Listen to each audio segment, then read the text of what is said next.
Welcome to the first of a three-part series where we are going to go in depth covering the economic growth and demographic changes our region is experiencing. Hi, I'm Kylie Rowe, the Vice President of Relocation at Dickson Realty, and we are interviewing here Brian Bonnenfant, the Director of Regional Studies at the university. Well, Brian, thank you so much for coming in. It's such a pleasure to have you. Thanks for having me, Kylie. Really great. So you are the project manager at the Center for Regional Studies. And as I understand, it's administered through the Nevada Small Business Development Center. Correct. Okay, so what exactly is your role there?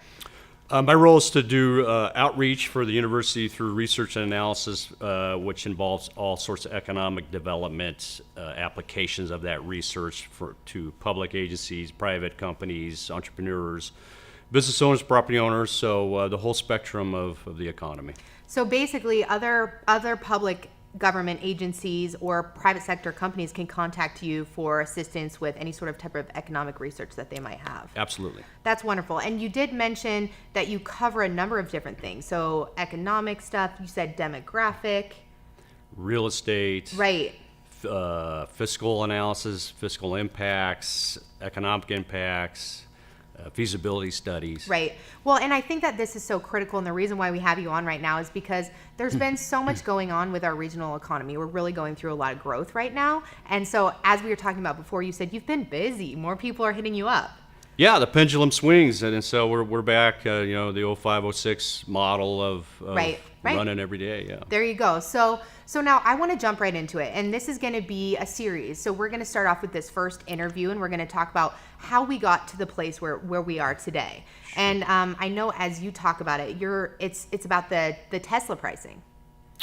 Well, before that, it was the perfect storm. That's right. The recovery from the recession. 70% of your economy is through consumption, so that when that consumption came back, we needed more durable good orders. We needed somewhere to park that. We needed industrial parks.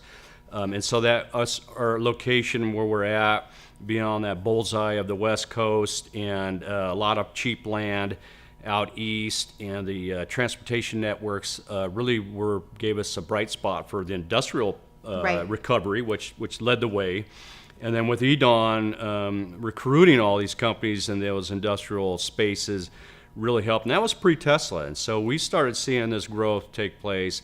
The Tesla, though, of course, the announcement put us, supercharged that activity. Made on a national and almost global scale, the Reno was put on the map overnight with that Tesla announcement. That's right. And so, not only did EDON do an excellent job with attracting the right companies, and we are really looking at diversifying our industry with manufacturing, distribution, logistics, but what really paved the way for that was our discussion before with that amazing public-private partnership that we saw in that development out there. Absolutely. I think that's a not very well understood or known story about the Tahoe Reno Industrial Center of Roger Norman pumping in all that monies, for interstate interchange, rail, sewer, water, redundant fiber.